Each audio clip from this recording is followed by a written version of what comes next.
I'm Justin Brower, a firefighter 1 at Station 1, City of Paris, and this is Report on Conditions. This week, we take you to a HAZMAT incident in the city of Temecula, and we'll learn what type of training dispatchers must pass to work in our emergency command center.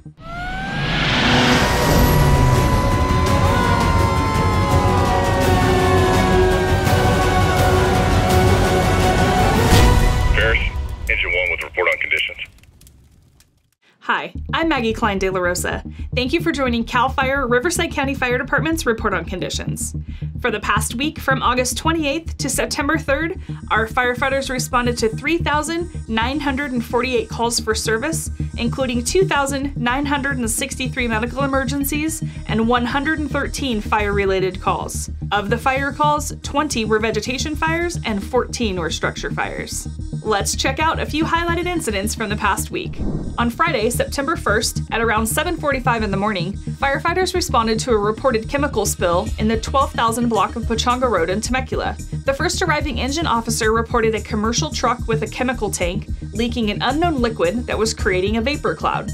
Due to the close proximity to Great Oak High School, a shelter-in-place order was put into place for the area, several road closures were made, and multiple ambulances were ordered for standby. The incident went into unified command with Pachanga Fire Department and Riverside County Sheriff's Department, and the Fire Department Hazardous Materials team arrived on scene to begin identifying what the chemical was.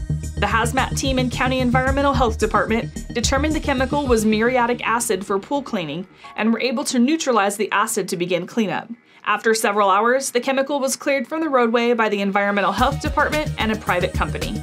In total, 4 students from the high school were transported to an area hospital for evaluation and treatment, and 79 students were evaluated and released at the scene. There were no injuries to firefighters.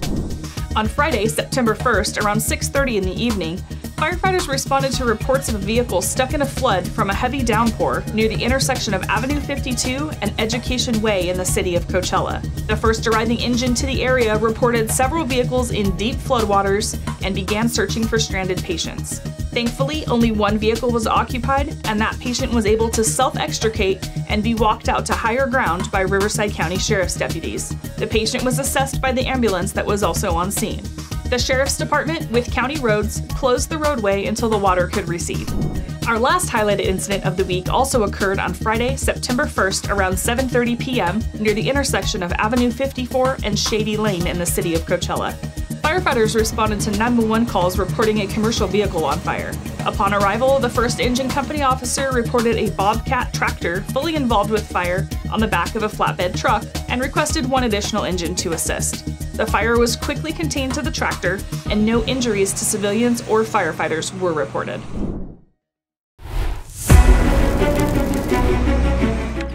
Engine 9, set up for structure protection at Deal Peak Road. I'm Bill Weiser. I'm the fire chief here at Riverside County Fire Department in the CAL FIRE Riverside unit. I'm here to remind all of our homeowners that we had a bit of rain this year, and that means our annual grass crop is thicker than we've seen over the last few. Please, let's work early at getting clearances around our home so your family's safe, my firefighters are safe. And for questions or instructions on being able to do that, visit our website at rvcfire.org.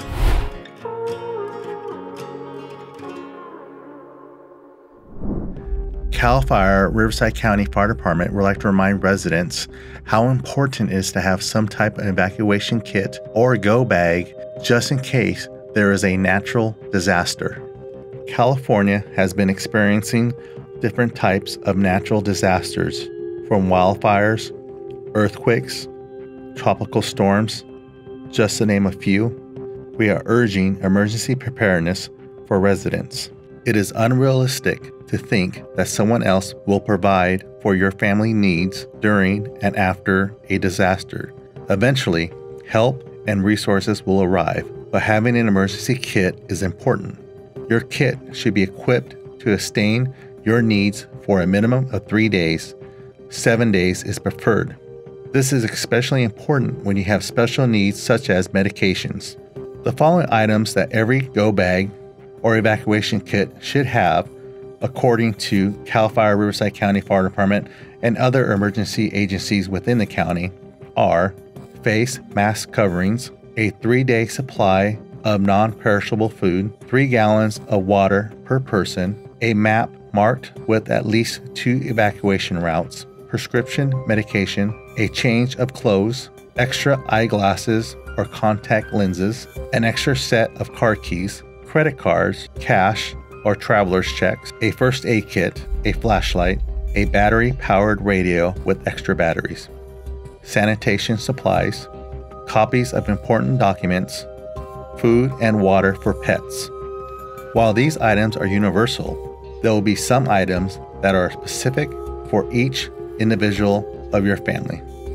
Residents should sign up with their local alert system. Here in Riverside County, we use Alert RIFCO. Go to rifcoready.org to sign up and to learn more about evacuation kits and go bags. Hi, my name is Liz Garcia. I'm the training senior fire communications dispatcher for Riverside County, and this is Did You Know? Talking a little bit about our training program with dispatchers. When our dispatchers start with the fire department, they are put through a 10-week academy. It gives them the foundation of the fire department, understanding our organization, our chain of command, and also our call taking, how to best serve our public, going through triaging our callers and ensuring that we're sending appropriate and proper responses to our emergencies. After our 10-week class, they are sent to a communications training officer where they will sit for 6 to 8 weeks, taking calls together until they are signed off by a senior communications dispatcher and then out on their own to take 911 calls. That goes until they go into radio training, normally about 5 to 6 months before they'll enter our radio training academy. Radio training goes about 4 weeks before, again, they go back to a training officer where they will be tied together, handling all of our emergencies and our radio traffic until, again, after 10 weeks, they are prepared for sign-off. It is an evaluation by our senior fire communications dispatcher to evaluate their ability to work the radio and the emergencies on their own before they are signed off in a full-fledged fire communications dispatcher for Riverside County Fire. Fire department, what's the address of the emergency?